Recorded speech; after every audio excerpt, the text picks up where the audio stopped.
fuels. But Bonner Cohen of the Committee for a Constructive Tomorrow says things like wind turbines and solar panels are actually bad for the environment. Materials that go into them must be mined, and the mining of these materials, the supply chain for which is almost entirely under the control of the People's Republic of China, an entity not known for its environmental stewardship, has been immensely destructive to those regions where those materials are mined. And so you have seen something morph into the exact opposite of what its proponents purport it to be.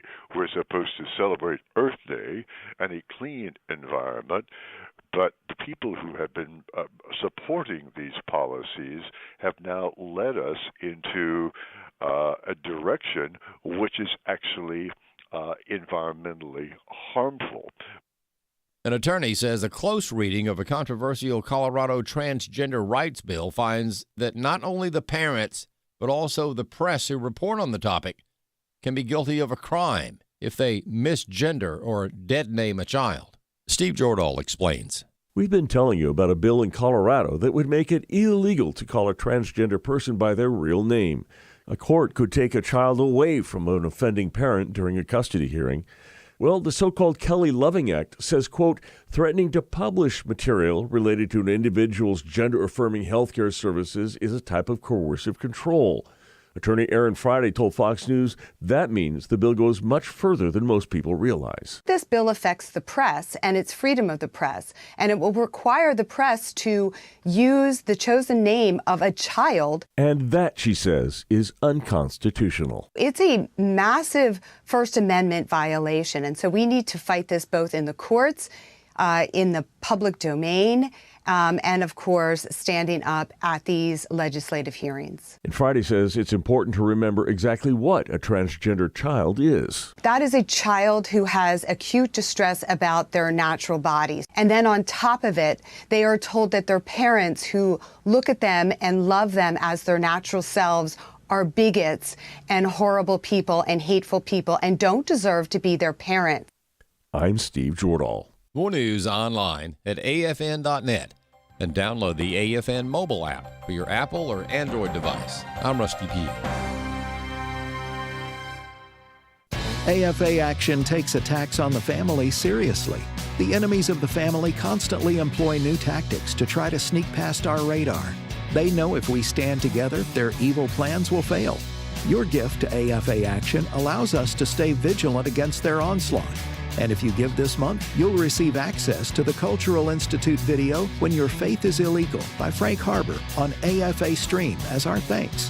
You can make your gift today at afaaction.net.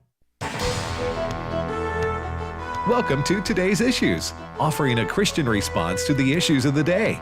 Here's your host, Tim Wildman, President of the American Family Association.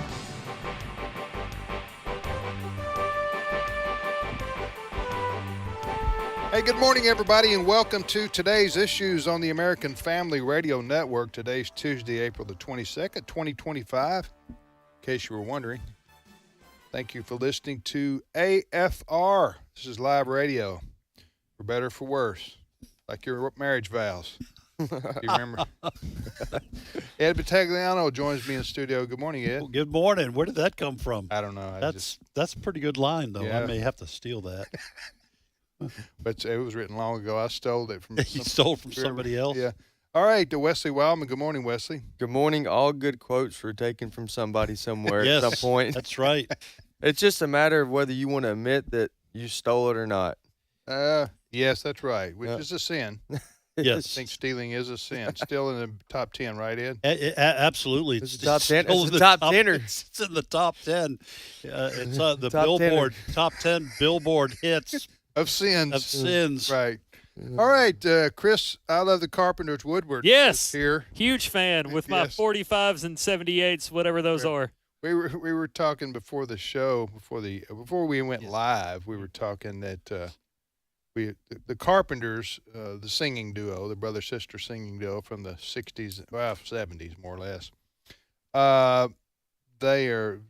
We've been mentioned on our trivia show on Friday Yes. many times, and And Chris, you were unaware, right, when we first started calling? Yes, you asked me a question about one of their songs, Yeah. and you were like, "I'll buy your lunch, or I'll give you 100, or whatever Right. it was." And you And couldn't I come guess up with it. Waylon Jennings was the only thing that popped into Well, my Waylon head. Jennings, he would go back to the Carpenters era, although he was in a different genre. Mm-hmm. Well, and we did for a long time tease you about the fact that you didn't know who the Carpenters were.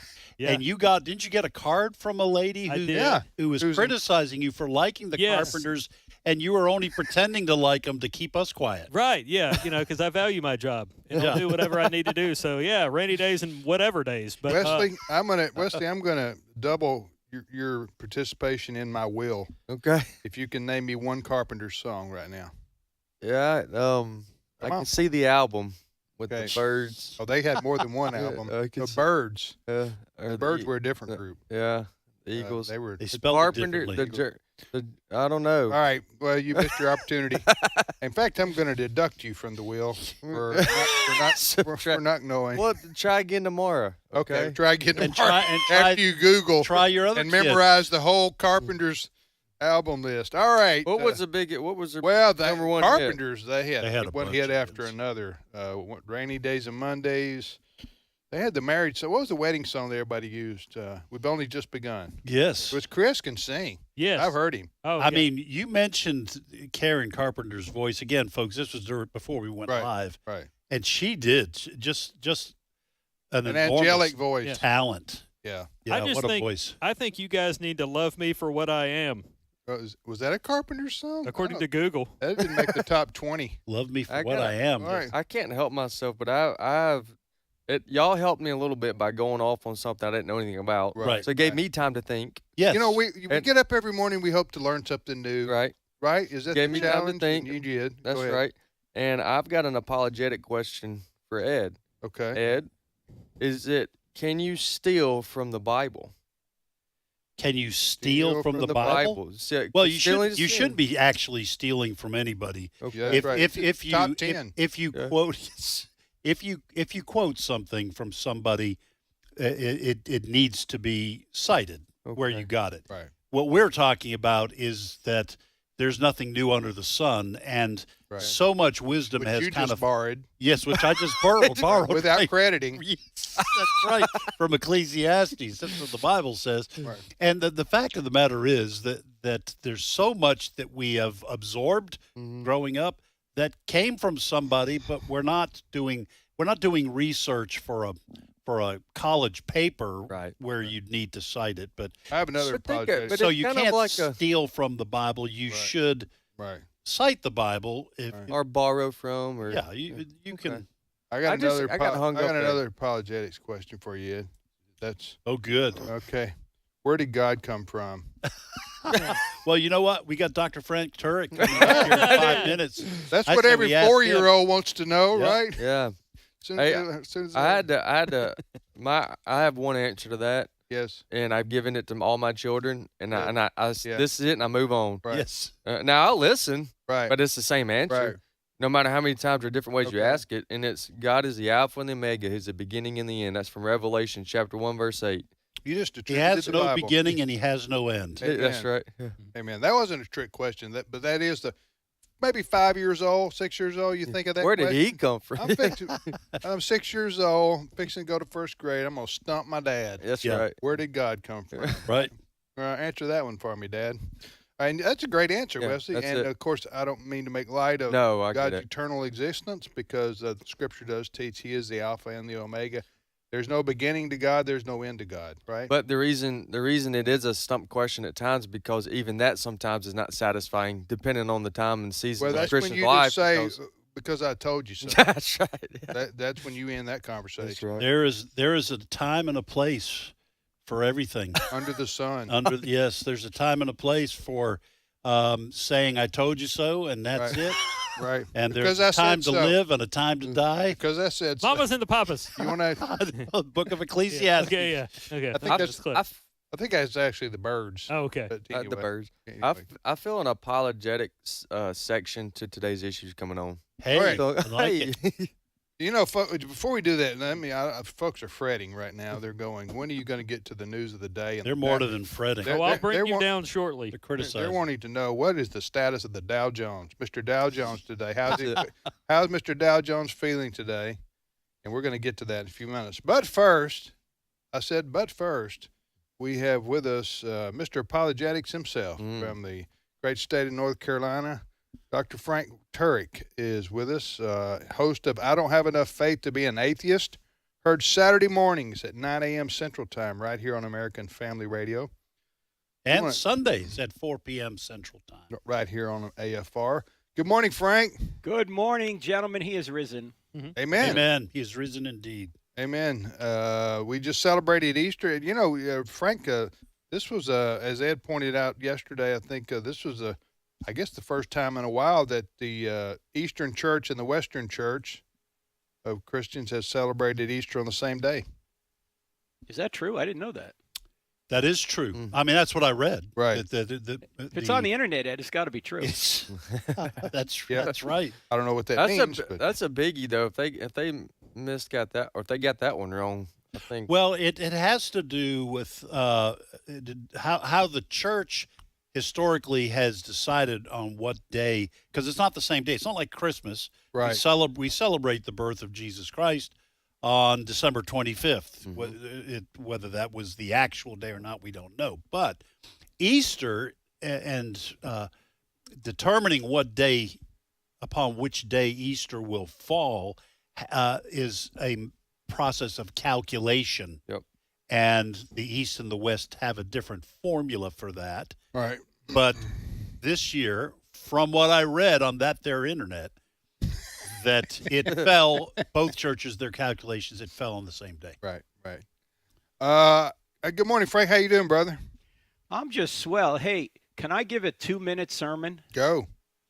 This was actually a sermon done by James Allen Francis about 100 years ago called One Solitary Life, and I think it nails it. Here it is. Here's the whole sermon. You ready? He was born in an obscure village, the child of a peasant. He grew up in another village where he worked in a carpenter shop until he was 30. Then for 3 years, he was an itinerant preacher. He never wrote a book. He never held an office. He never had a family or owned a home. He didn't go to college. He never lived in a big city. He never traveled 200 miles from the place where he was born. He did none of the things that usually accompany greatness. He had no credentials but himself. He was only 33 when the tide of public opinion turned against him. His friends ran away. One of them denied him. He was turned over to his enemies and went through the mockery of a trial. He was nailed to a cross between two thieves. While he was dying, his executioners gambled for his garments, the only property he had on earth. When he was dead, he was laid in a borrowed grave through the pity of a friend. 20 centuries have come and gone, and today he is the central figure of the human race. I am well within the mark when I say that all the armies that ever marched, all the navies that ever sailed, all the parliaments that ever sat, all the kings that ever reigned, put together have not affected the life of man on this earth as much as that one solitary life, unquote. Who's the author? That is James Allen Francis. And here's my question. If there was no resurrection, how could this life be the most influential life of all time? I don't have enough faith to believe that this one solitary life from a remote village could be the most influential life of all time unless the resurrection is true. Amen. No, that's good preaching. My only criticism is you're going to put a lot of preachers out of work with a 2-minute sermon. Yeah, that's what you got from that, Ed. You know how many people are saying, well, if you can preach a good sermon like that in 2 minutes, right? How come my preacher takes 45? that is absolutely true, Frank. Is that one of the testimonies that you use when you're discussing the resurrection on, say, college campuses? It's actually in the book, I Don't Have Enough Faith to Be an Atheist. And as I say, it's 100 years old, Ed. And I think it was Winston Churchill who said, if you give me an hour to speak, I need 5 minutes to get ready. But if you give me 5 minutes, I need a week. Oh. Yeah, Now- because you've got to be concise. Yeah, no now filler. this guy, James Allen Francis, was very concise in the 2 minutes or 3 minutes it took me to read that. I thought that was Winston Churchill. I think Churchill said something like that. Wasn't his sermon. That was James Allen Francis. I think that was Yogi Berra, but you want to think it's Winston Churchill, Well, Yogi Berra said nobody goes down there anymore. It's too crowded. right?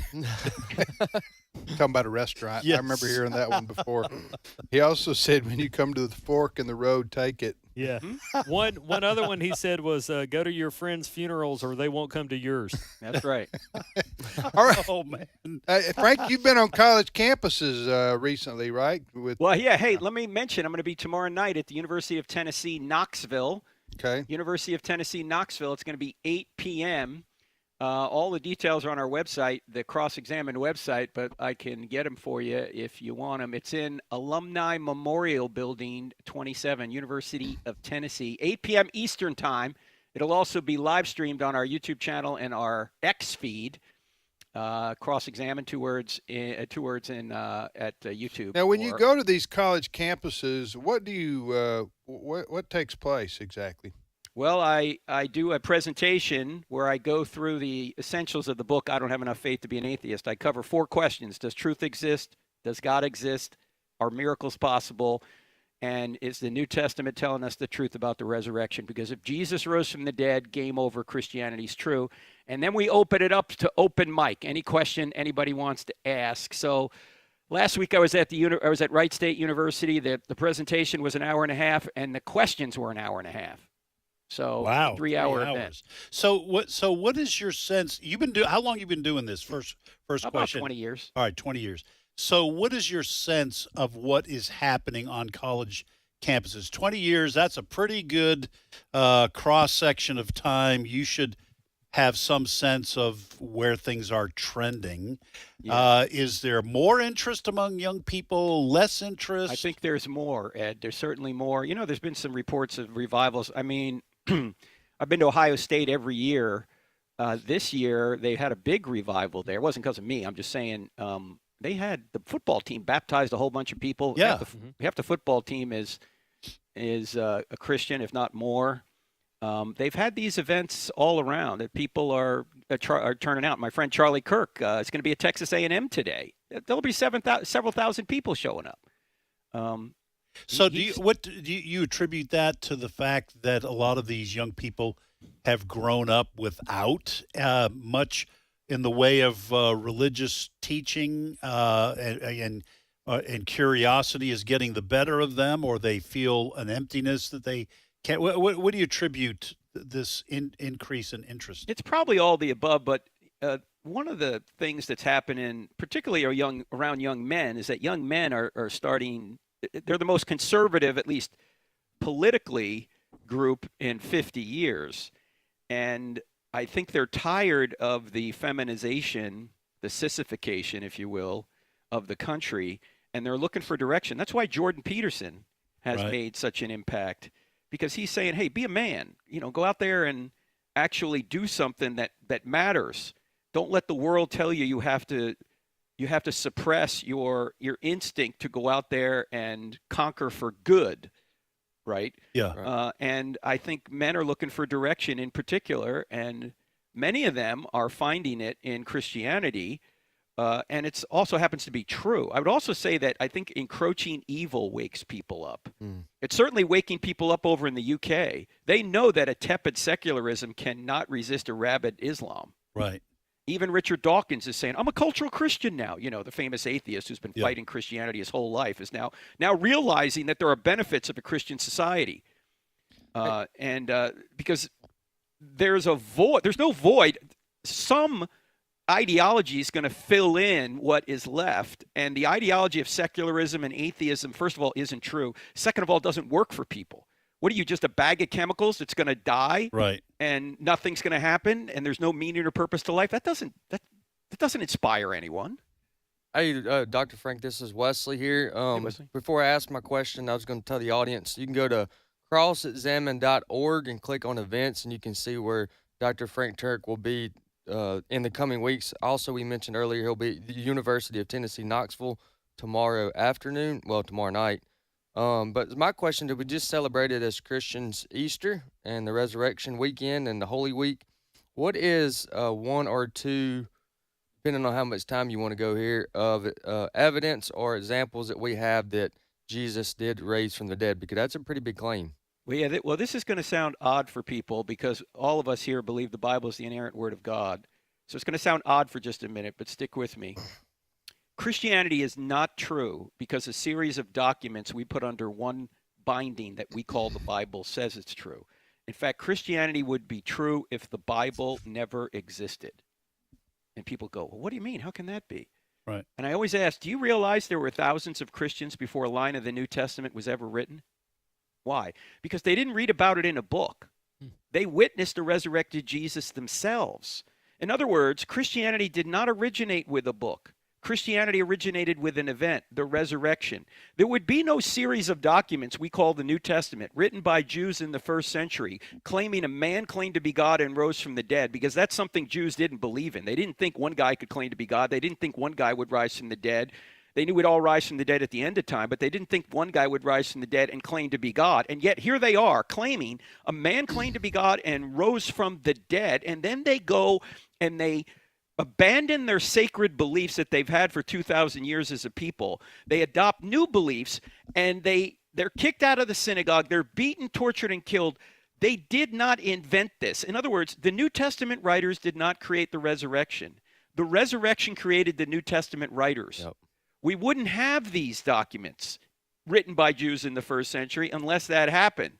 Another way of saying it is that the Bible is not the cause of Christianity. The Bible is the result of Christianity. Amen. And people don't seem to realize that. They think, oh, well, it's true because the document says it's true. Well, it is true, and the document does say it's true, but it's not true just because the document says it's true. It's true because it happened, and the documents record what happened. Yeah, I've always found that being one of the strongest cases. The case is that the Bible says itself there was over 5,000. Is it 500? 500. 500. Yeah. 500 eyewitnesses. Yeah. Of his resurrection, minimum. Of course, you've got disciples. It gives a list there of others as well, but at least 500 eyewitness accounts. Is that statement that you just made about the Bible being created by the resurrection, not the other way around? Is that in your book? I don't have enough faith to be an atheist. I don't say it just that way. I do say it in the book Stealing from God. When we update, I don't have enough faith to be an atheist, which we'll be doing soon. It will be in there. But I just want people to realize that there were Christians that predated the New Testament, right? Right. I mean, no, that's true. The Christians wrote the New Testament and they became Christians because Jesus rose from the dead, not because they wanted to invent a religion that got them beaten, tortured, and killed. Right. Right. No. And so people always forget that. I believe the Bible's inerrant because Jesus did. But there was no Bible to be inerrant, at least the New Testament, when Paul became a Christian. Right. Right. He helped write the inerrant Bible, but he was a Christian before the Bible even existed, and the New Testament, not the Old. But you get the point. Yes. You're going to get a lot more of Frank Turek also at our Activate Summit coming up this summer. Activate Summit 2025, June the 12th through the 14th. Frank will be there. He's got 2 speaking sessions, and we're looking forward to his. We're thankful and looking forward to his contribution there. So you can go sign up at activate.afa.net. That's activate.afa.net. When is that? That's June the 12th through the 14th. Here in this Tupelo. summer. Tupelo, yep. Where are we holding it in Tupelo, Wesley? We got the Cadence Center, which used to be the Bancorp South. South Center. It's a local conference. It's got indoor plumbing and. Get out of here! No, Get out of here. Mississippi's come up a lot since you've been here last. Hey, listen, and Alex McFarland will be speaking. Todd Herman will be speaking. Abraham Hamilton III will also be speaking. So this is going to be a good lineup, and folks can still sign up. Absolutely, right? and we're about full though, are That's we not? right. Yep. I mean, we got about 100 seats left, I think, maybe. Yep, that's right. And Frank will be here.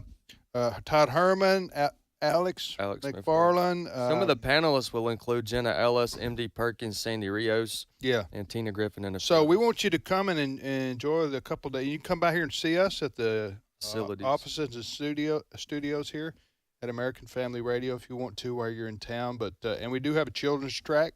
It complements exactly what we're doing. How young do they the start? ages are 6 to 12. So 6 and up, there's a kids track. 6 to 12, there's a children's track, and then ages 13 and up, they'll be in there with the adults. The adults. Okay, yeah. How big is the venue, Wesley?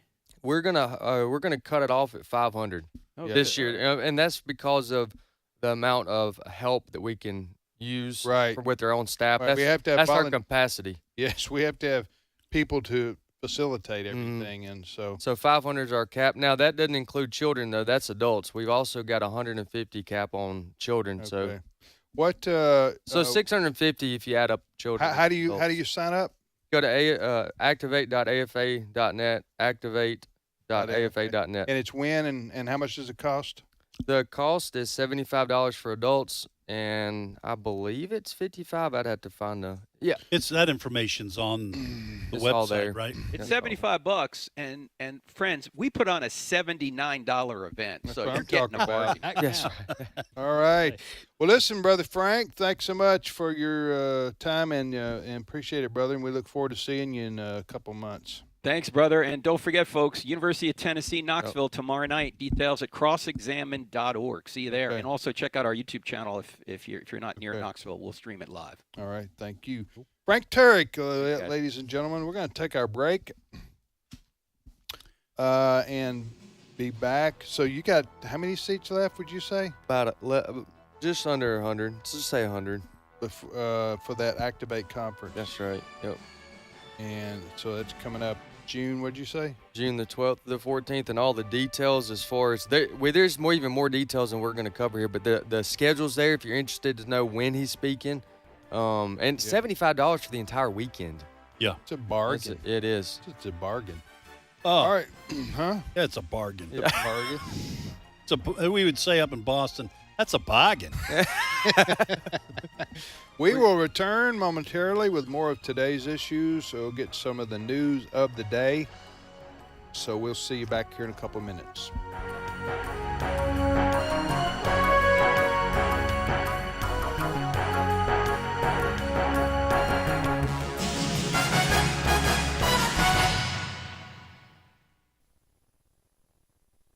It's my turn.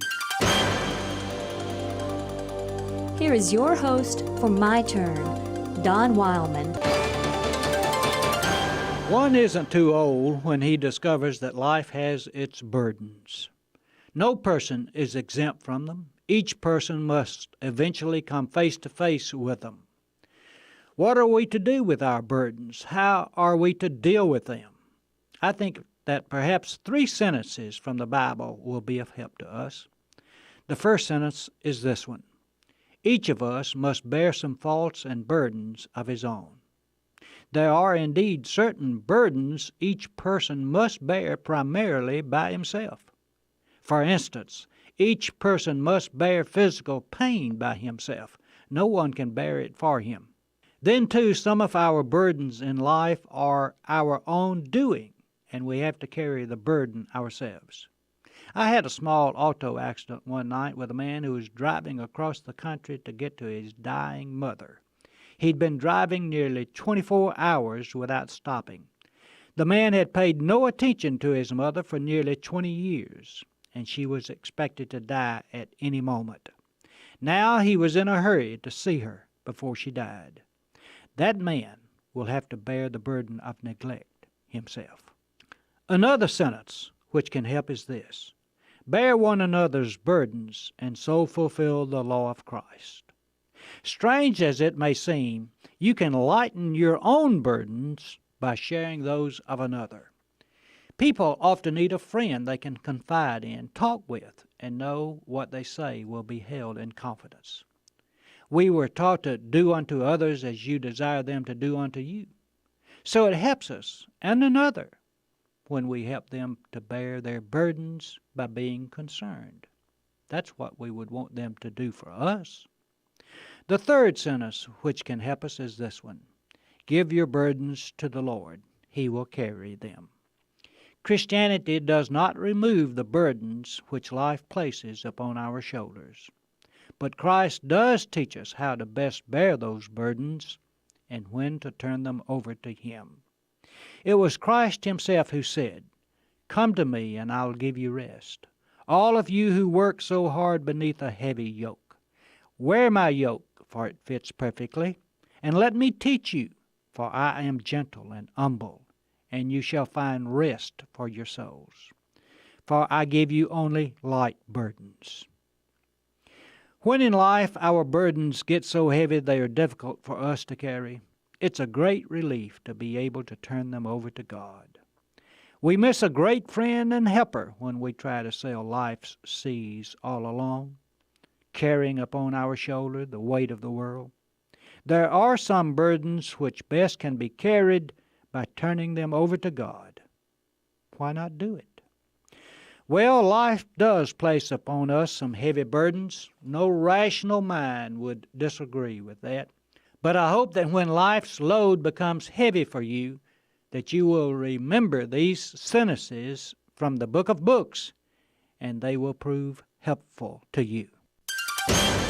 This has been My Turn with Don Wildman, a production of the American Family Association. Search me, God, and know my heart. Test me, know my anxious thoughts. See if there is any offensive way in me, and lead me in the way everlasting. Psalm 139, verses 23 to 24. American Family Radio. This is Today's Issues. Email your comments to comments@afr.net. Past broadcasts of Today's Issues are available for listening and viewing in the archive at afr.net. Now, back to more of Today's Issues.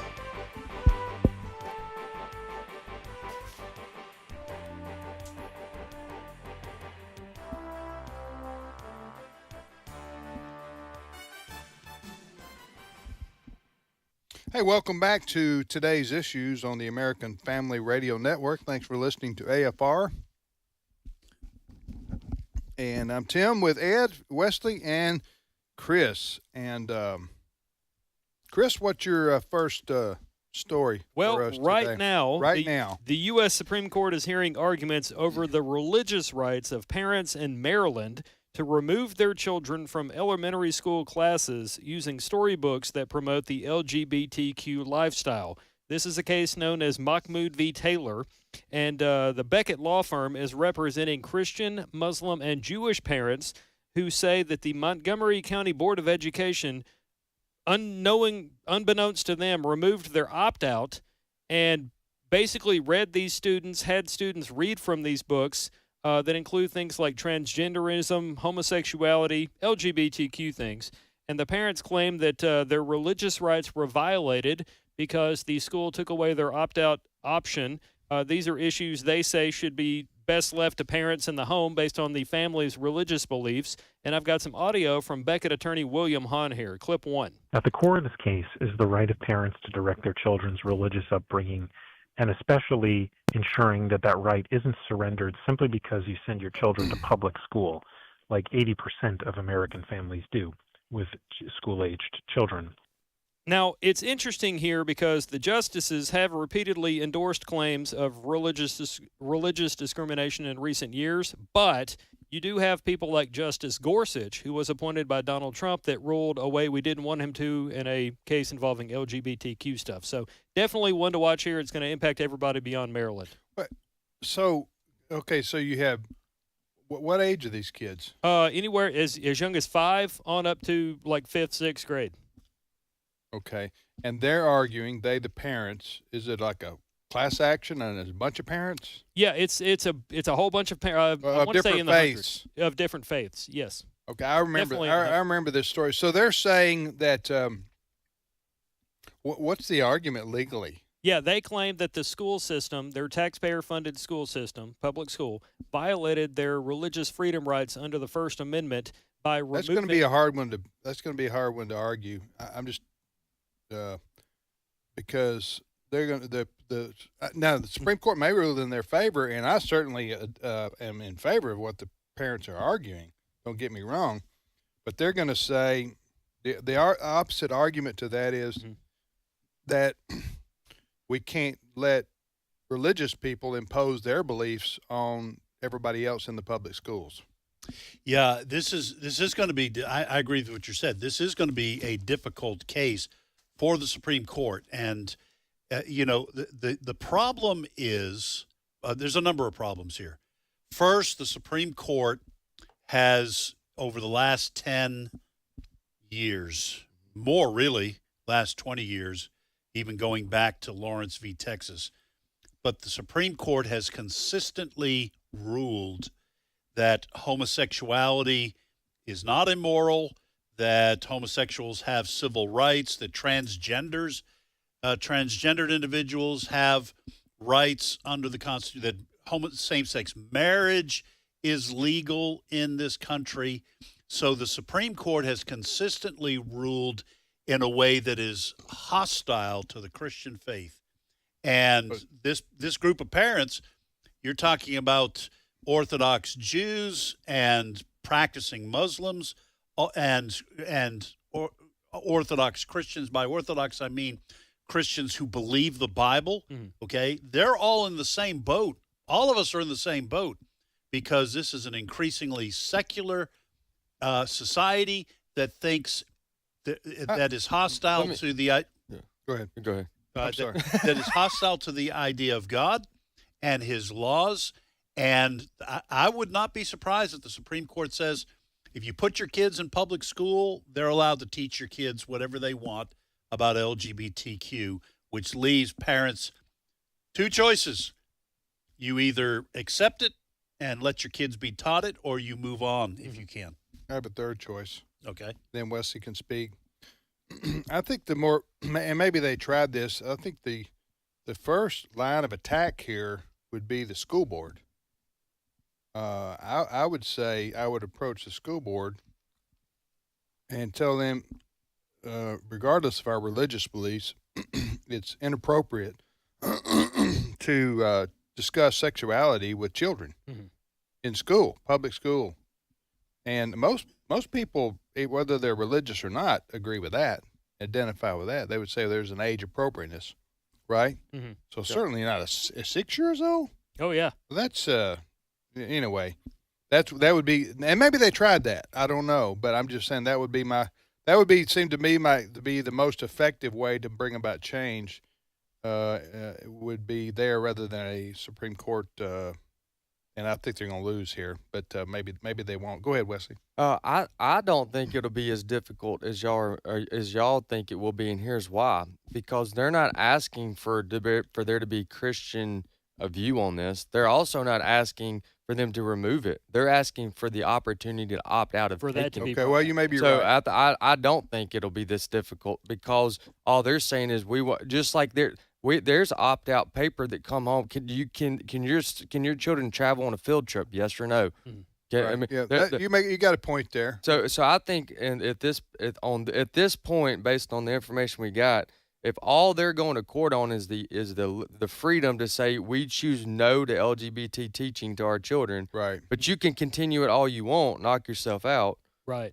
I do want to point everybody's attention to our Today's Issues Facebook page, because earlier this morning when this show started, I posted a link from afn.net where we talk about this case and some of the books that are at issue. For example, in Prince and Knight, two men fall in love after they rescue the kingdom and each other. In Uncle Bobby's Wedding, a niece worries that her uncle will not have as much time for her after he gets married. His partner is a man.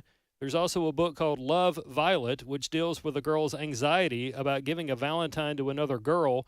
And one other is called Born Ready. It's the story of a transgender boy's decision to share his gender identity with his family and the world. Those are some examples. So let me just and I respect everybody here. I respect everybody's views. So do you guys think the school should allow parents who are pro LGBTQ to opt their kids out if you teach, if you have in a lesson that a boy falls in love with a girl?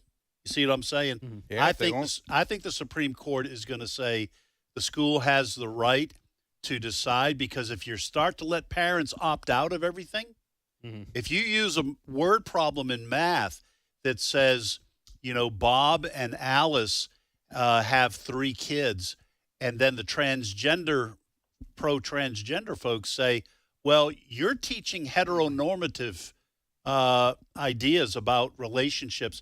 I want to opt my kids out when you do that.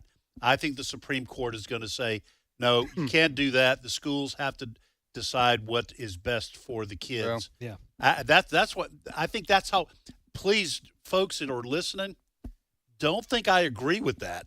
I don't. I'm just saying that's how far our culture, and I'm afraid the Supreme Court has gone in terms of being pro-LGBT. They've certainly made the problem worse. Yes, absolutely. Because the other argument from our side would be the parents should have a right, even in that case, yes, to be involved in what's being taught at the school, which is why Dad's point from the very beginning about going to the school board directly. And then ultimately, if in this case, if it ultimately goes against all that we stand for as Christians and conservatism, then ultimately the choice does come back to you have to make a personal choice about how much you're going to tolerate at the schools. That's true. All right, next story, Chris. All right, 2 proposals that would have restricted male athletes from participating in girls' and women's sports in the state of Washington failed yesterday in a vote. The amendments needed 60% of the vote to pass. Is this a statewide referendum? It was something in the legislature. Oh, The proposal limiting girls' sports participation to biological females got 58.5%, so it came just short of the 60% threshold. There was another bill that would have created an open division for students aside from boys and girls competitions. In other words, it would be a transgender bracket. That garnered just 24.5%.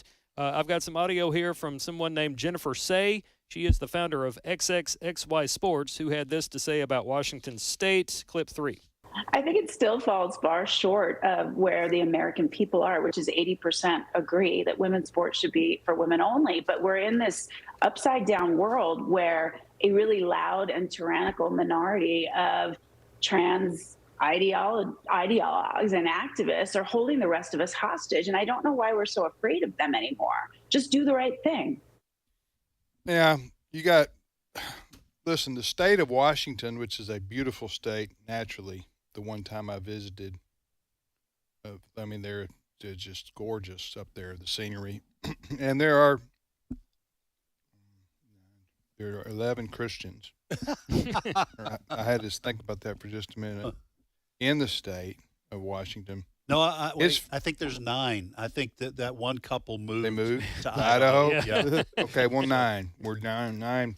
The state of Washington is filled with left-wing wackadoodles, and so that doesn't surprise me. Quite frankly, it surprises me they got 58%. So 58%. They needed 60. True. Correct. 58% of the legislature voted to protect women's sports, but it wasn't enough to pass. So I don't know where does this go from here. They'll probably just move on. Donald Trump may be in the White House, and President Trump, our president, he did executive orders that kind of restored or brought back the importance of. He said you're not getting money from the federal government if you don't comply. Right, and we're pretty much going to be talking about trans sports issues. So is he going to do that with the state of Washington? I don't know. We'll wait and see. Yeah. But my guess would be yes, he would. The impending legal cases involving Maine's refusal to comply will probably determine whether or not they go forward with other states. I saw something yesterday that said Illinois was moving in Maine's direction. Listen, what? Mm-hmm. Illinois? Yeah, they were going to do what Maine is doing here and thumb their nose. You got Illinois is comprised of Chicago and then normal people. There's 2 Illinois, if you will, Chicago and the rest of the state. That's what I just said. Yeah, but thank you for agreeing with me. I concur. Yes. But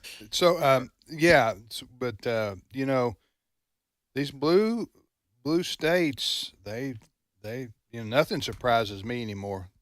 They're all in. If you're going to live in a blue state, you've got to recognize the fact that your state government is all in when it comes to all these leftist causes, not just LGBTQ. We're talking about, we've got a story today about you can burn down a Tesla dealership. If you live in a blue state, you can get away with it. Yep. Okay. The immigration thing, all of these left-wing causes, blue states are all in, and you're going to have to decide if you can live with that. You know, that's why red states are growing. Big population booms in Texas and Tennessee and Florida and Georgia and the Alabama and the other states are growing. Go ahead. Yeah, what you're seeing over the last 5 years, maybe dating back a little further, but you're seeing the red states getting redder and the blue states getting bluer. And that's just the hard line. People are moving. Moving, yep. And guess and the ones that would otherwise push back are no longer there. And guess who triggered this? Donald Trump triggered this in 2015 and 2016 when he was elected. I'm not sure why it happened.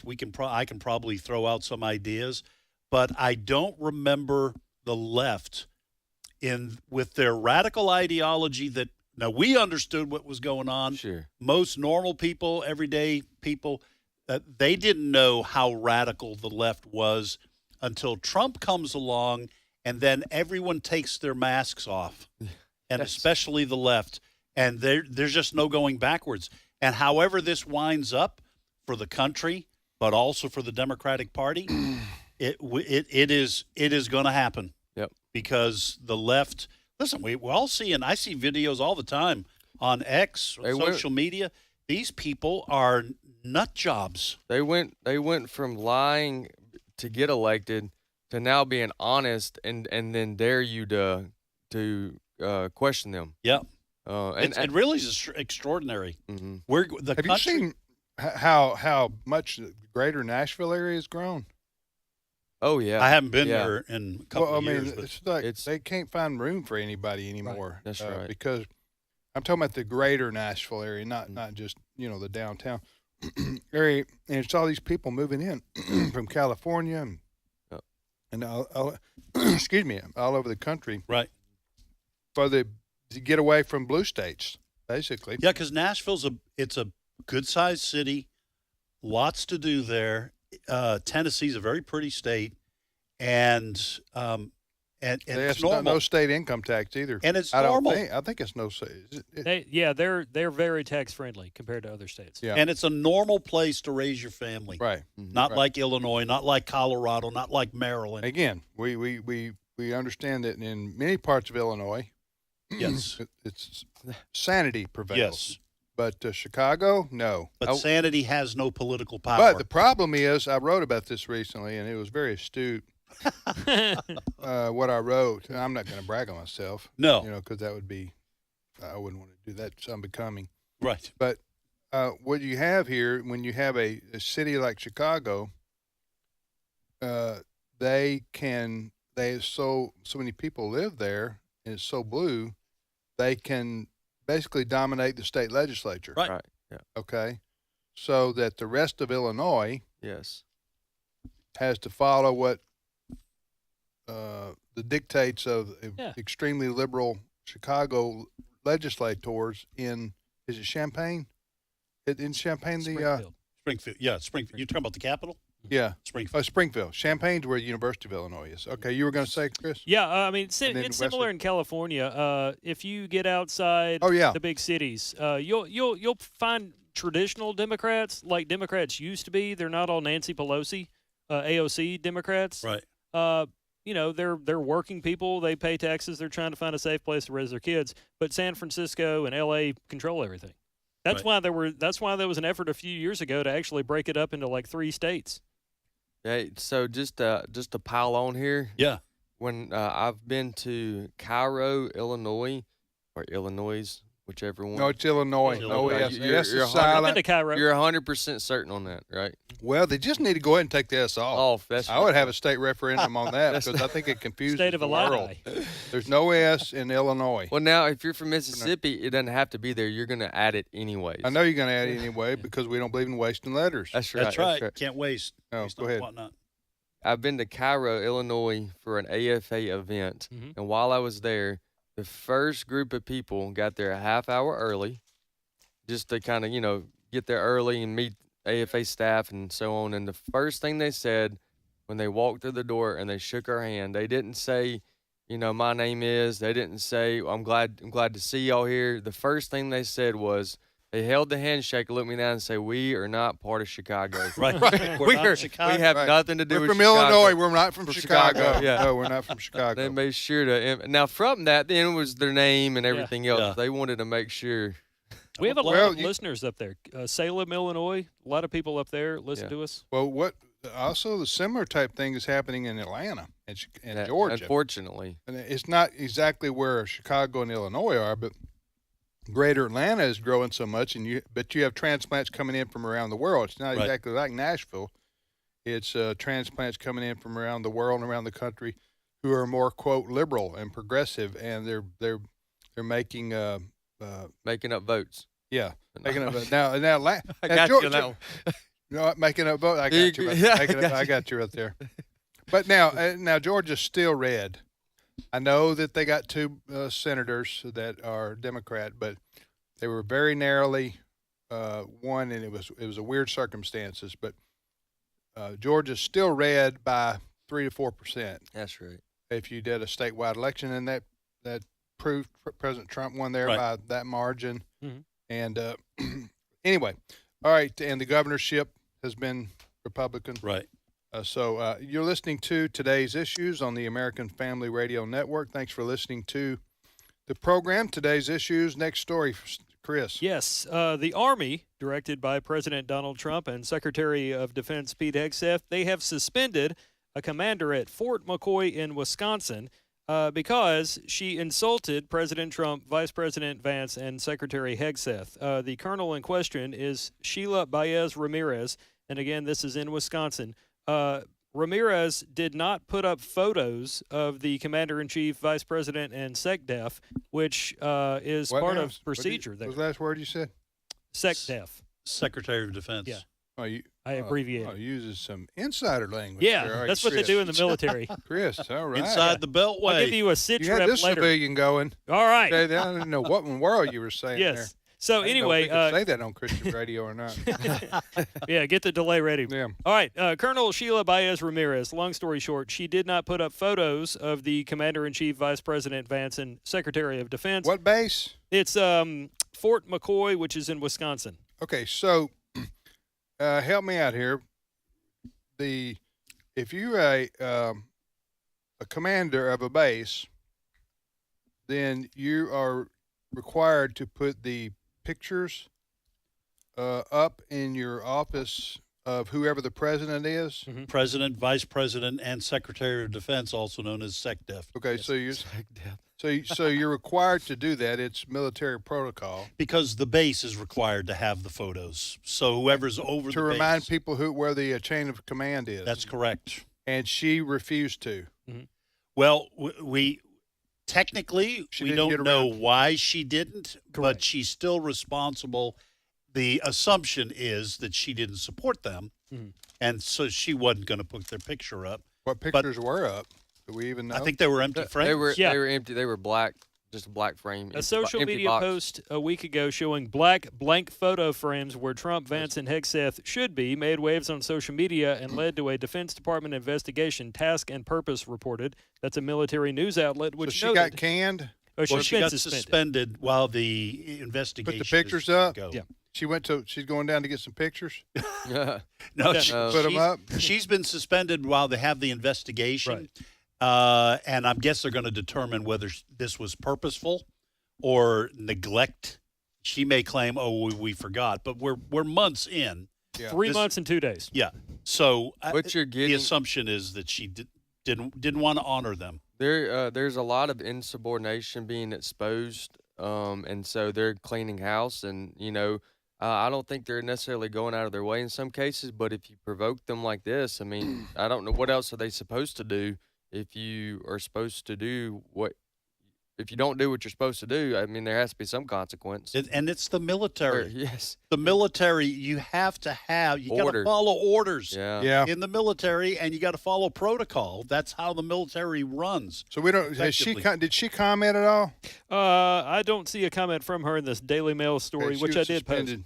she's probably not allowed to say anything. Yeah, at she's this point. suspended, and Probably best that you remain silent in this. I don't know. She's going to have to give an explanation one way or the other. Either we were going to get around to it, or I don't like you. Yeah. And so I'm not putting your picture up. And Trump's not my president, so I'm Right. not putting It's his my picture up. base. It's my base. And then if that's her argument, she's fired.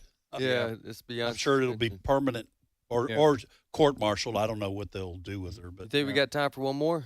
I think so. All right. You go for it. Okay. All right. Because it's lunchtime, I'm going to bring this up. Many people are starting to think about what they're going to eat for lunch. They are. Some people are going in the route of burritos or taco bowls. Chipotle might come to mind. Yeah. And I bring that up because Chipotle has announced it is venturing into new territory.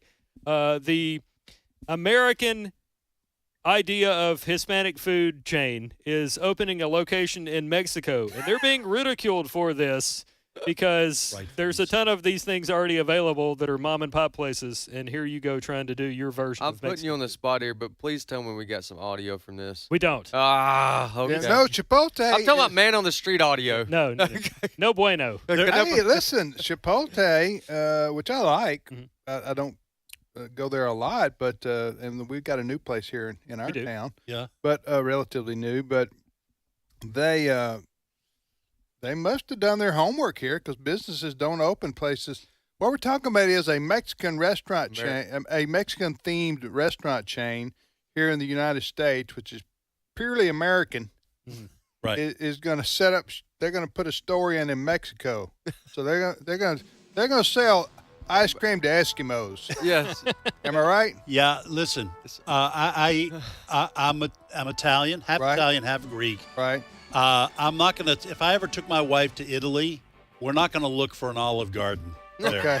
And if we ever go to Beijing, China, right, I'm not going to look for a Panda Express. That's it. Okay. Some things are not a good business idea, and I can't imagine Chipotle doing well in Mexico unless there are a lot of Americans nearby. Well, I'll tell you what this is. Trump slapped that tariff on Mexico, and he said, you better put a Chipotle in down there or the deal's off. Do you know what I'm saying? Yeah. He slapped a Chipotle tariff on Mexico. And they're complying quick. Food for thought. We'll be back momentarily. Stay with us.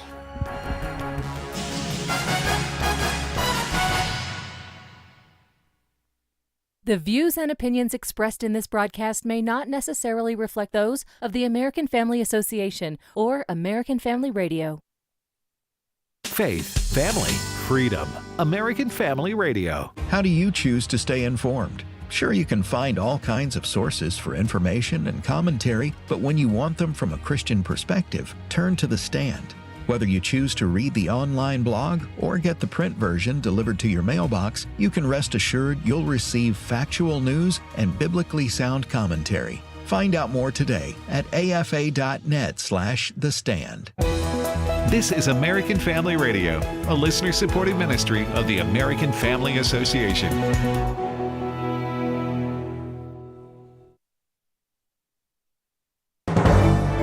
American Family News, I'm Rusty Pugh.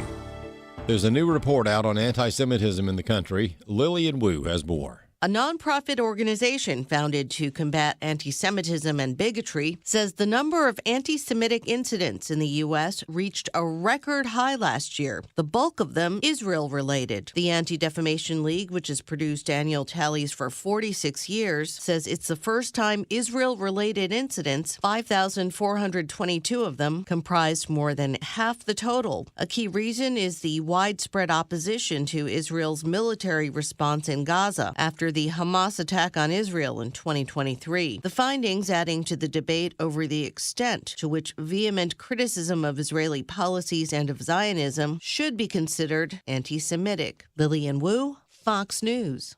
Secretary of Defense Pete Hegseth says reports about him having another online chat about military operations is false and is originating from disgruntled, fired employees who were discovered to be leakers of information. Given the recent attention he has garnered, Hegseth was asked if there is a coordinated effort to discredit him.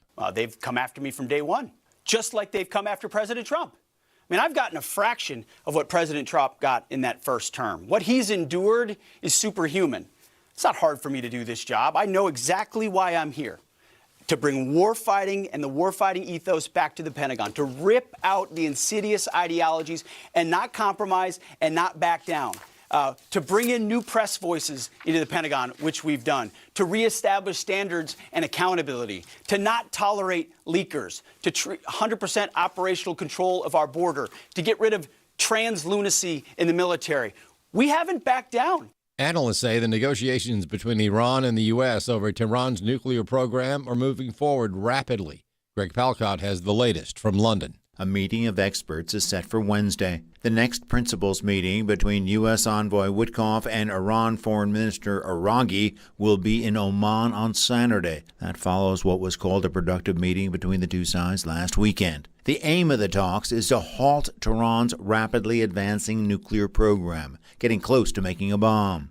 It is thought Tehran might limit that program in exchange for the lifting of economic sanctions.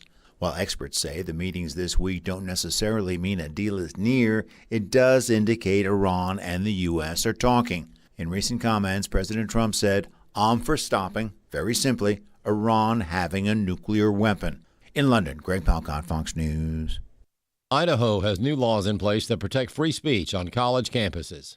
Bronson Woodruff has more. Idaho Governor Brad Little signed free speech protections into law with HB 240, or the Protecting Campus Free Speech in Higher Education Act.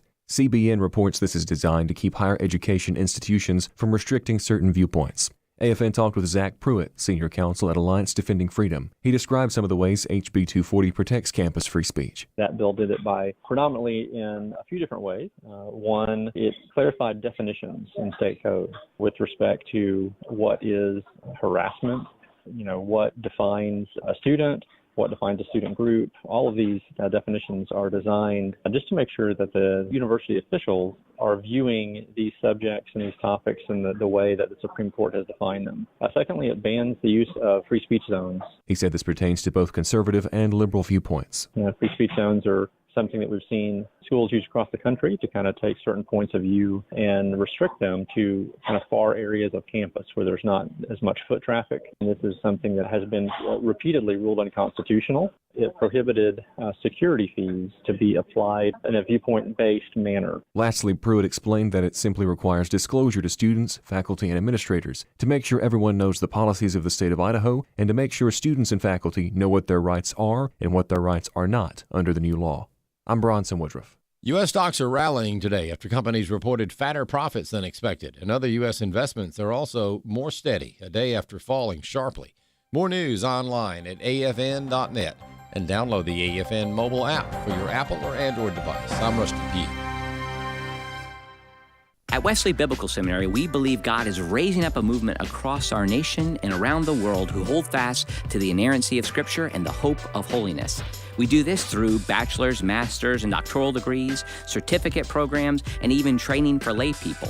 So whatever your next step is in being equipped for ministry, we're here for you. And if you believe these are the kind of pastors we need leading churches in the future, we invite you to think about giving to Wesley Biblical Seminary. Learn more about us at wbs.edu.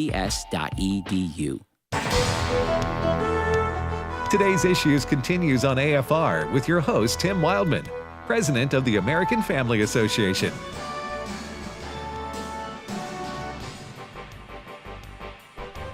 Hey, welcome back, everybody, to today's Issues on American Family Radio. We got 24 and a half more minutes of this here show to go on this Tuesday, April the 22nd, 2025. I'm Tim with Ed and Wesley, and now Steve Paisley Jordahl joined us. Good morning, Brother Steve. Good morning, everybody. How are you, Steve? I'm well. Good day here in Mississippi. Hey, I got a funny Babylon Bee text from okay, let me take that out of my stack here. What? So hold on. So my friend's he's Catholic, and he didn't like the Pope. I'm talking about the Pope that just passed away. Yeah. Yes, respectfully, he didn't like the Pope. Yeah, I'm not speaking ill of the dead here. Right.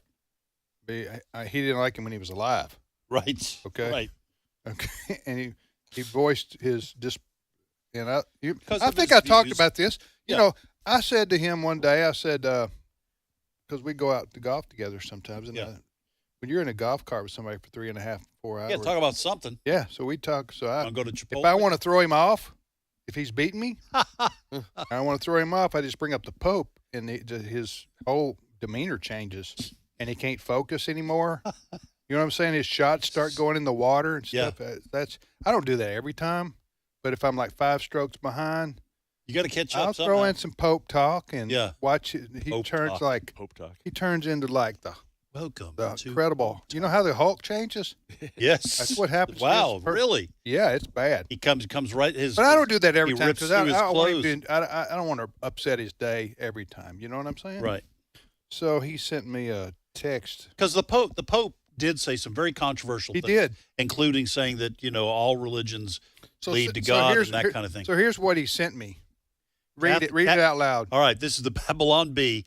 Catholic Church to consider electing Pope who's a Catholic this time. That's funny. Because the Pope said and did things that was really, in many times, weren't Catholic. Right. Weren't in keeping with traditional Catholic teaching. Yes. And you so can go to afn.net and hear a story. So that's what my friend would say. Yeah. So Catholic Church to consider electing a Pope who's a Catholic this time. So I thought that was funny. You got some more Babylon and B though. I mean, if you do it all now, if you want, I got 2 more. I'm about to make a very astute comment. Go for it, brother. So Be quiet. if the Pope is going to say that all religions lead to God, isn't that what he said? I'm not over exaggerating. Then why does someone have to become a Catholic? Bingo. Okay. Bingoed. Yeah, I mean, or becoming anything. I don't understand. Like if on X, a lot of times I'm watching I don't get involved in it because it's exhausting, but the Catholics are fighting with the Protestants, the Orthodox are fighting with the Catholics and the Protestants. Protestants are fighting amongst themselves, okay, on X, on social media. Yeah. And what the Catholics will say, or what the Eastern Orthodox will say, is you have to belong to our church in order to be saved. Well, if the Pope says all religions lead to God, then why become a Catholic? Anyway, I just thought I would repeat that. Steve's got the answer for you. Okay, go ahead. Go ahead, Steve. Notre Dame, they got a good football team. Yeah, that's what I'm talking about. Well, I'm not. It all comes back to football. Yeah. Really, the meaning of life in football. Huh? Okay. You think I'm on the right track? Well, listen, all sports lead to heaven, Tim. I'm just going to say all sports do.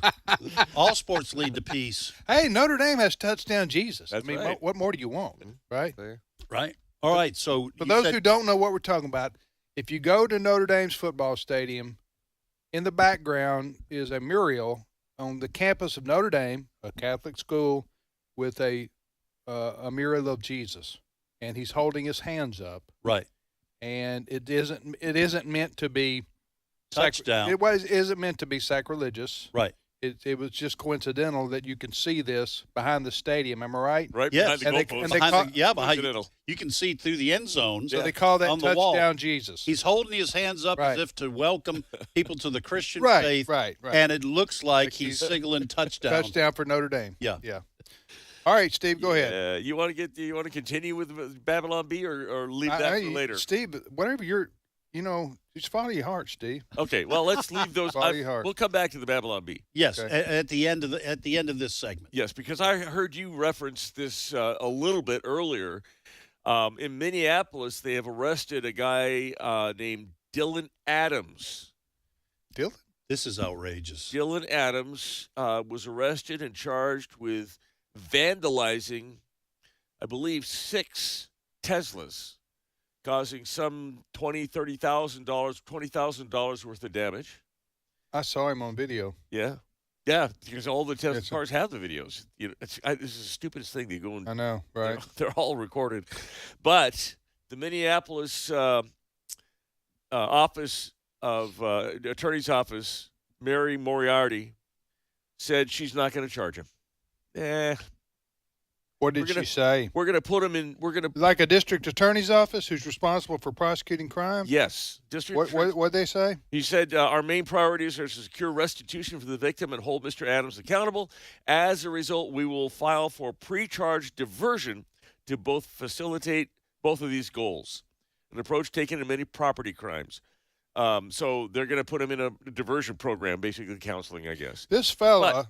Okay, go ahead. I was going to Thought you say, were through. listen to the Minneapolis Police Department. They're not happy. This is a quote from Brian O'Hara, who's the police chief in Minneapolis. He said the Minneapolis Police Department did its job. It identified and investigated a crime trend, identified and arrested the suspect, and presented a case to the Hennepin County Attorney's Office for consideration of charges. The case impacted at least 6 different victims and totaled over $20,000 in damage.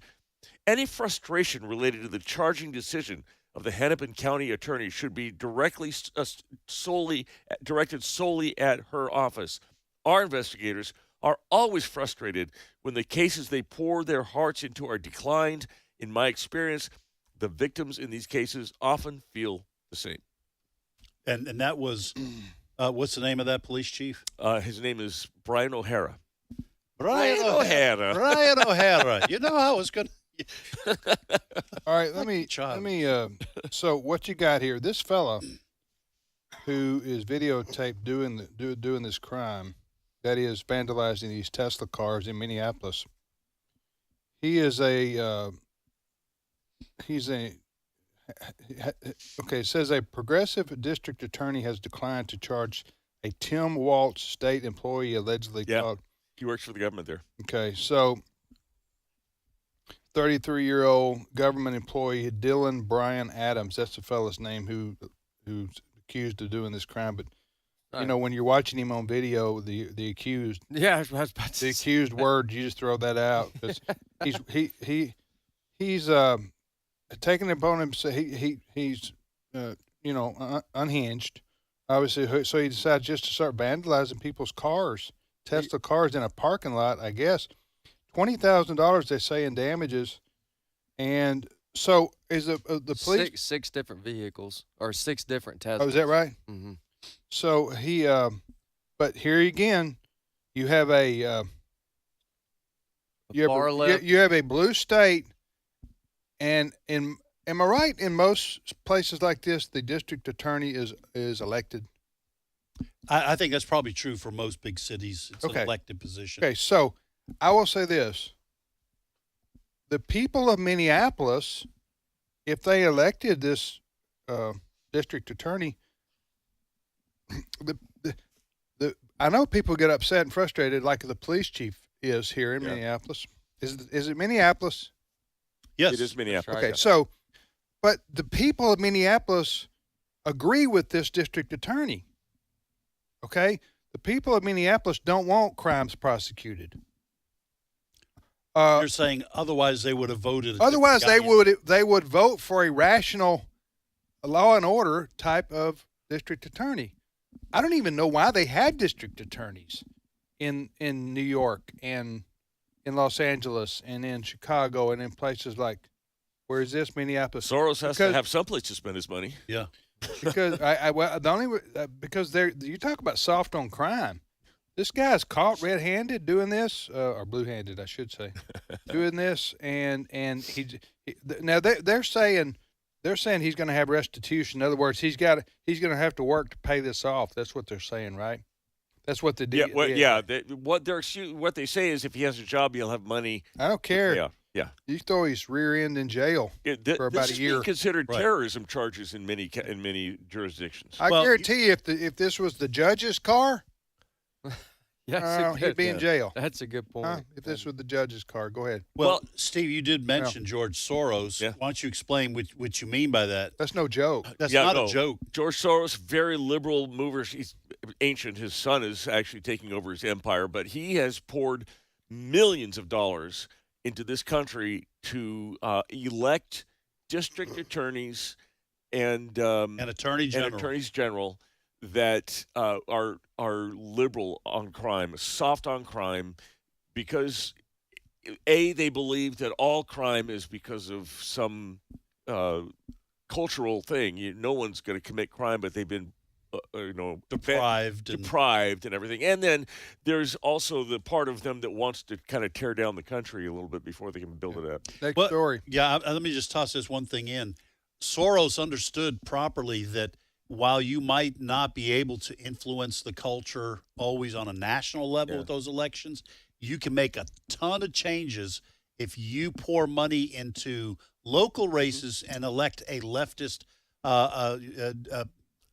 prosecutor. It all flows upwards, doesn't it? Because people do not spend a lot of money running for citywide office. Right. So you pour $1 million into a prosecutor race, It'll overwhelm the opponents, and then you make the changes you want to make. By the way, at his charging hearing, his first appearance in court, I believe that Dylan Bryan Adams said, "This is true. Everything I do it for you." Is that supposed to be Bob Dylan and Bryan Adams combined? Everything I do. Yes. Oh, that's right. You. Yeah, the song from he was Robin part Hood. of he was part of the Carpenters. Wasn't he? Yeah, I think we're getting off track. Sorry. Just a little bit. Sorry. Bob Dylan was from Minnesota, though. I want to play you some sound. Bob Dylan? I wish. I love Bob Dylan. I do. He won a Nobel Prize. Hey! He won a Nobel Hey! Prize. All right. We've been talking off and on about the Democrats that were just vowing with everything they had that Joe Biden was fine before the debate. Oh, my gosh. He's tip-top. He's running circles around his staff. He's working. Never been better. 30 hours a day.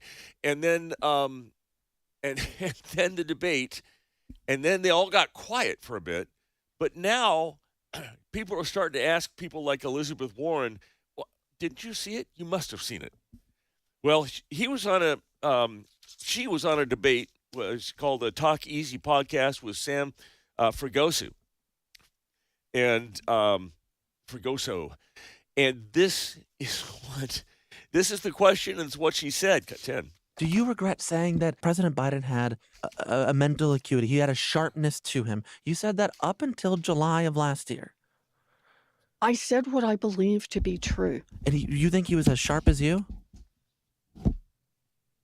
I said I had not seen decline. And I hadn't at that point. You did not see any decline from 2024 Joe Biden to 2021 Joe Biden? Not when I said that. You know, the thing is, he was sharp. He was on his feet. I saw it. I got it. Live event. I had meetings with him a couple of times. Senator, on his feet is not praise. He can speak in sentences is not praise. All right. Fair enough. Fair enough. Yeah, you heard a lot of long pauses there as she got caught. What am I going to say? What am I going to say? It was quite telling. For the Republicans, us at times we have moved on and we're excited. There's a lot of good things happening in the Trump administration, but you got to think back. If you're on that side, you're on that team. They're gonna be answering for that for a while. Yeah. That same question for a while because Look, that. Go ahead, Dan. No, listen. This is as simple as what it seems like it is. Okay, the mainstream media and the Democrat Party, they knew he knew the truth. They knew he was losing it, and he was not capable of being president again, intellectually or mentally. He was like a person who needs. You need to wonder, where are they? You know what I'm saying? Where's Grandpa? You know, he went out in the yard. Really, where is he? He's across the street. I mean, he was in that kind of condition. That's because right. we all saw pictures and heard from him, and he wouldn't do any press interviews. Right. But they didn't. I think the Democrats were stuck in this sense. If they said hey, he's no longer qualified, he's no longer fit to be president, then what do? Then they got to throw Kamala Harris out. Mm-hmm. But we see what happened there, and they knew that was going to happen, I think. I'm talking about the Democrat leadership. They knew we can't go with Kamala Harris. She'll lose, which is what happened. But they were stuck, so they got to pretend. Now, in politics, Republicans and Democrats can both pretend. Mm-hmm. There are a lot of Republicans right now pretending they agree with the tariffs that Trump's initiating, but they don't. But they're saying they do. They're pretending. And some of us, we have to do that in life. We have to pretend we like somebody we don't. for peace or pretend that my wife's dinner tastes good. Oh, well, you said that, and you're Oh, on I'm your just own. speaking in general terms. You're just I- giving. I- You're I'm just saying- just an analogy, right? I'm saying that all of us humans are capable of doing what the Democrats did right there. Does this dress make me look fat? Yes. Not No, from a no. distance here. so the Democrats were just stuck. They didn't know what to do exactly, and they had no leadership to say, okay, we got to tell him to resign so we can get somebody, so we can have a real primary. They should have done this after the midterms, okay? After the midterms, the Democrats should have said, we got to have a primary because we want to pick somebody we think is electable and can win. And Kamala Harris isn't it. She isn't the person. But they didn't do that, and so they got what they got. And it ultimately was a bad decision, Yes. and that's the reason Yes. for hence the interview. Yes, and I think she's telling a whopper right there. Well, in the end, she said, you got a point there. Basically said, you got me. Yeah. I was just going to add also that if you as a Democratic Party say Joe Biden is going to he is not going to run for re-election because he's not able to do the job. Right. If he gets elected. Right. Then you go, yeah, but he's got a whole year as president. Right. Doesn't he need to resign the office? Stands to reason. It stands to reason, and they could not risk that. Well, then they would have. This is all hindsight, but then they probably would have been better off to let Kamala Harris. Maybe not. She would have lost anyway, I think, but let her assume the presidency because she is the VP, and that's who they picked. Right. Okay, they picked her to be the VP out of all the people. Yeah. They could have picked the Democrats picked her, and so but then early on they learned she remember that all the word salad she had, interviews she had, and then finally they shut down the interviews. Anyway, well, I'm wondering if anybody noticed some slippage in Joe Biden's mental acuity even when he was vice president back before 2016. Well, yeah, because he ran from the basement. Remember that? Yeah, he ran. That was in 2020. He didn't really campaign. I guess my point is when the Democrats have been addicted lately. At least the last two elections, they have put up awful candidates: Hillary Clinton and Joe Biden. Now, Joe Biden won in 2020. Air quotes, right? Air Don't want to quotes. get into that argument. No, but I don't mind. Go ahead. But they seem addicted to next man up, or the power. They see they deserve it. Hillary Clinton was Hillary Clinton, and she's the big mover in the Democrat Party, and I deserve this, so I'm going to go get this, and so it has to be me. Well, that's the way the world works. You know, you get in line, work your way up, and then it's your turn. Hillary Clinton was she almost won. She won the popular vote. She wasn't a terrible candidate. I mean, she lost in the end, but she wasn't the worst candidate. I think she was an unlikable Unlikable. That was the problem. She was an unlikable person, but so was Trump. There were some people doing the Joe Biden cover-up of Hillary Clinton as well. Do you remember seeing her having to be helped into a van when she couldn't stand up on her own 2 feet? And anyway, this is we're rehashing something. We are? We're rehashing.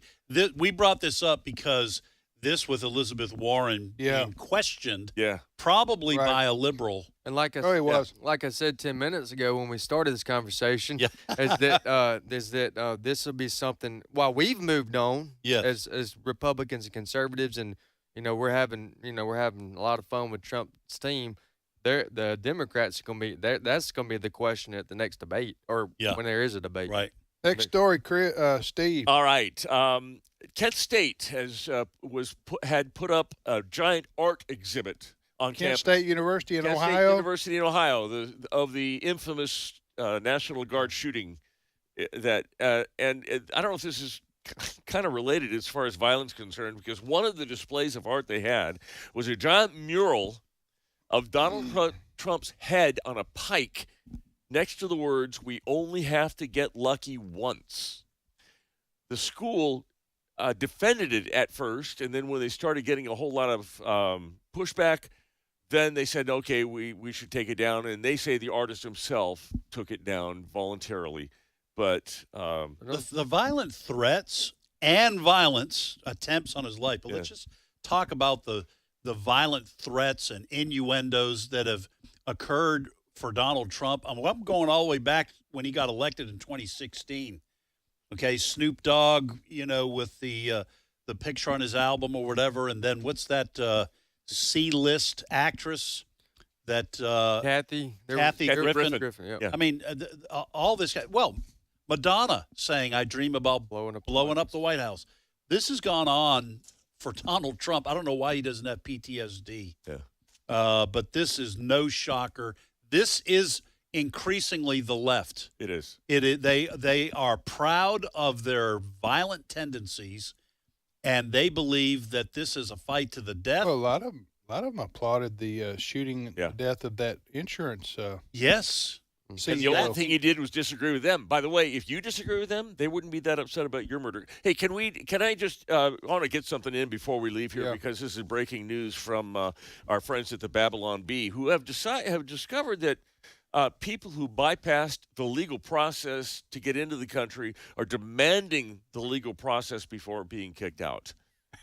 That's their headline. Say that again. Yes. That's funny. People who bypass the legal process in migrating to the U.S. demand legal process before being kicked out. Also, by the way, for the Supreme Court, from the Babylon Bee, to overrule the Supreme Court, because Donald Trump has had he has problems with the Supreme Court, but to overrule them, he has established a new ultra supreme mega court. It'll be the best ever. Best ever. It'll be the best ever. Listen, it is ludicrous that the people who, there are no illegal humans, all that argument about, okay, so maybe they broke the law to get in. Who cares? We can bend the law. They are becoming supreme legalists now, saying, no, you got to have due process of law. It really is. The Babylon Bee, for however long they've been in existence, probably 10 years now. Yeah. I think they were in existence when Trump won in 2016. Their brilliance is revealed every single day. Whoever's writing these headlines, the comedic geniuses, they ought to get a gift certificate to Chipotle in Mexico City. Right. All right, we're out of time. Thank you for yours. We appreciate it. Thank you, Steve. My pleasure. Ed. Yeah. Wesley. Enjoyed it. Frank Creeley, our producer. Chris Woodward was on earlier. And Dr. Frank Turek. Dr. Frank Turek. Is that all today? That's all today. We hope you have a great rest of your Tuesday. And keep listening to American Family Radio. May is coming.